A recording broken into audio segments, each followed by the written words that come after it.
Hello everyone, this is Ayush Singh and welcome to your favourite channel Singhpedia. आज हम लोग पढ़ने जा रहे हैं विलेजेस, टाउन्स एंड ट्रेड का एक नया topic, craft and crafts person. तो जो हमारा पिछला टॉपिक था जिसमें हमने मथुरा के बारे में पढ़ा था, उस मथुरा में हमने बहुत सारे क्राफ्ट पर्सन देखे थे। जैसे कि हमने देखा था गोल्ड स्मिथ, उसके बाद हमने देखा था ब्लैक स्मिथ, वीवर्स, कारपेंटर्स, उसके बाद statue makers, garland makers, basket makers और परफ्यूमर्स। अब इन्हीं सारे क्राफ्ट पर्सन में से एक और क्राफ्ट पर्सन आता है जो कि है हमारा पॉटर, कि वहाँ पे हम लोग को पॉटरीज भी मिली है। तो ये सारे जो है, ये सारे गोल्ड स्मिथ, ब्लैक स्मिथ और बाकी सब एक साथ, इन्हें बोलते हैं हम लोग क्राफ्ट पर्सन। ठीक है, ये क्राफ्ट पर्सन होते हैं। तो इन्हीं में से एक हमारा है पॉटर। तो ये जो पॉटर था, यहाँ संगम एज में, जिसके बारे में हम लोग इस चैप्टर में पढ़ रहे हैं, वो कौन सा है हमारा एज? संगम एज। तो संगम एज में एक पॉटर ने क्या बनाया? एक पॉटर ने एक एक्सट्रीमली एक्सट्रीमली फाइन पॉटरी एक एक्सट्रीमली फाइन पॉटरी बनाई और उसको नाम दिया हम लोगों ने NBPW। NBPW का फुल फॉर्म क्या होता है? NBPW का मतलब होता है नॉर्दर्न ब्लैक पॉलिश्ड वेयर। अब इसका जो नाम है, हम लोग को इससे क्या पता चल रहा है? तो देखो, नॉर्दर्न, नॉर्दर्न यानी कि ये जो हमारा पॉटरी था वो नॉर्दर्न इंडिया में मिला था हमें।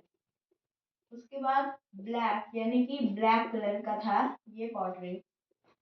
उसके बाद पॉलिश यानी कि ये इसका जो सरफेस था वो बहुत शाइनी सरफेस था। और वेयर, वेयर यानी कि पॉटरी, यानी कि एक नॉर्दर्न इंडिया में मिलने वाली ब्लैक कलर की शाइनी सरफेस वाली पॉटरी थी नॉर्दर्न ब्लैक पॉलिश्ड वेयर। अब इसे NBPW के बारे में हम लोग और पढ़ते हैं यहाँ पे। NBPW ये जो था, ये एक ब्लैक वेयर था, ब्लैक पॉटरी थी, क्योंकि हमने वही देख लिया। अब इसे ब्लैक बनाने का एक एक नहीं, दो स्टेप्स होते थे। दो स्टेप्स में हम लोग इस NBPW को ब्लैक बनाते थे। ठीक है, तो वो दो स्टेप्स क्या थे? पहला कि पहले इसे, जो पॉटर था, पहले उसने, ये जो NBPW है ये व्हील मेड है, यानी कि इसे व्हील से पहले बनाया जाता है। जो पॉटर का व्हील होता है जिसपे वो शेप देता है हमारे पॉट को, उस व्हील पे ही ये बना रहता है पहले, तब उसका कलर ब्राउन ही होता है। लेकिन उसे ब्लैक किया जाता है कैसे? तो उसकी जो भट्टी होती है जिसमें वो गर्म करता है उसे, तो उसे बहुत हाई टेम्परेचर पे, जब वो NBPW बनाया तो उसको बहुत हाई टेम्परेचर पे हीट करेगा, जिससे उसका कलर जो है ब्लैक हो जाएगा। तो ये पहला स्टेप कि हाई टेम्परेचर, हाई टेम्परेचर पे जो पाउडर है वो हीट करेगा।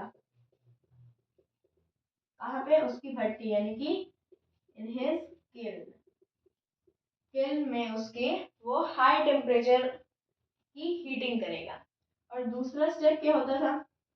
दूसरा स्टेप कि देखो, ये इसका जो है शाइनी सरफेस होता था, पॉलिश्ड होता था, तो उसका एक वो मेटेलिक लुक देता था।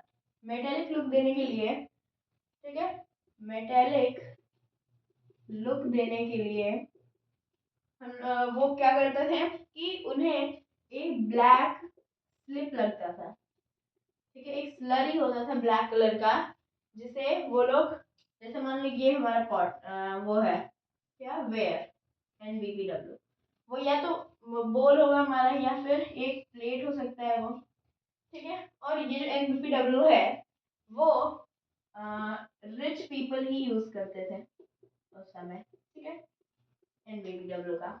अब मान लो ये बोल है हमारे पास, ठीक है। अब ये जो बोल है, अब हम लोग आगे हम लोग पढ़ेंगे, हम लोग आगे पढ़ेंगे अरिका मेडू के बारे में। तो उसमें हम लोग देखेंगे यही जो NBPW थे उसके साइड में ऐसे दोनों साइड हैंडल्स लगे रहते थे, इन्हें हम लोग बोलते थे एरेंटाइन वेयर, ठीक है। तो ये जो थे ये पहले हम लोग इन्हें ब्लैक किया हम लोगों ने, ठीक है। पहले हम लोगों ने इसे क्या किया, ब्लैक किया। अब इसे पॉलिश करने के लिए, इसको शाइनी लुक देने के लिए हम लोग क्या करेंगे कि इस पे हम लोग एक ब्लैक कलर की स्लिप डालेंगे, यानी कि एक स्लरी, ठीक है, वो डालेंगे जिससे उस पे एक शाइनी लुक आ जाएगा और उससे वो क्या हो जाएगा, पॉलिश हो जाएगा, ठीक है। फिर उसे अच्छे से और पॉलिश किया जाएगा, जब वो सूख जाएगा वो स्लेब, ब्लैक स्लेब, तो उसे और पॉलिश किया जाएगा जिससे वो और शाइनी हो, और तब जाके उसे बेचा जाता था ट्रेडर्स के द्वारा, ठीक है। अब ये जो ट्रेड्स होती थी हमारी, वो ट्रेड्स रोमन एम्पायर के साथ होती थी, रोमन एम्पायर के साथ ये ट्रेडिंग होती थी, और जिसके बारे में हम लोग नेक्स्ट टॉपिक में पढ़ेंगे, ट्रेड्स एंड ट्रेडर्स, ठीक है। तो ये हो गया क्राफ्ट पर्सन, मतलब उस क्राफ्ट के बारे में। अब ये जो क्राफ्ट पर्सन थे हमारे, ठीक है, ये जो क्राफ्ट पर्सन थे, इन क्राफ्ट पर्सन ने क्या किया, इन क्राफ्ट पर्सन ने मिलकर एक एक श्रेणी बनाई, उन्होंने एक मिलकर एक श्रेणी बनाई, ठीक है। और ये क्राफ्ट पर्सन की ही नहीं, मर्चेंट्स की भी हो सकती थी।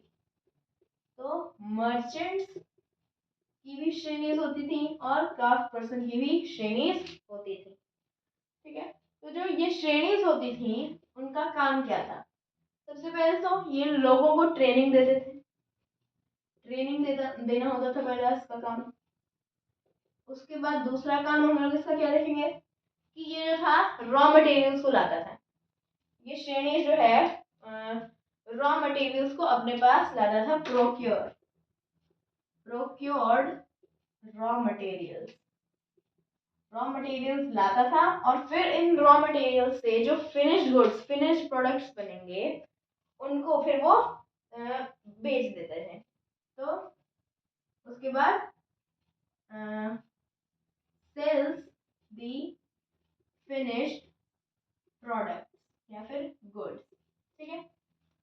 उसके बाद अब ये इतने सारी चीजें स्टोर कर ही रहे हैं, तो उन्होंने बोला कि हम लोग पैसे भी स्टोर कर लेते हैं।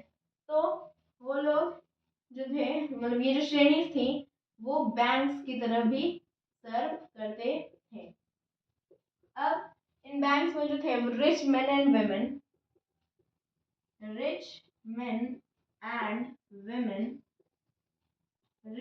वुमेन यहाँ पे अपने पैसे डिपॉजिट करते थे। अब उनके साथ जो इंटरेस्ट बचता था, ठीक है, वो एक्स्ट्रा ही पैसा होता था, तो उसका कुछ पार्ट अब इसके बाद जब इन्होंने डिपॉजिट कर दिया, तो उसके बाद इनका जो इंटरेस्ट बचेगा, इंटरेस्ट को हम लोग, मतलब जो पूरी बाकी की विलेज है उसकी भलाई के लिए, विलेज की भलाई के लिए हम लोग उसको डिस्ट्रीब्यूट कर देंगे विलेज में, ठीक है, जो हमारा इंटरेस्ट होगा, ठीक है।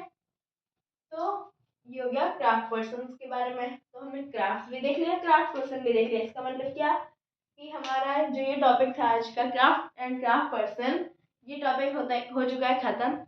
आई होप कि आपको ये टॉपिक समझ में आ गया हो। अगर आपको इससे रिलेटेड कोई भी डाउट्स हैं तो आप मुझे कमेंट्स में पूछ सकते हैं। Thank you very much.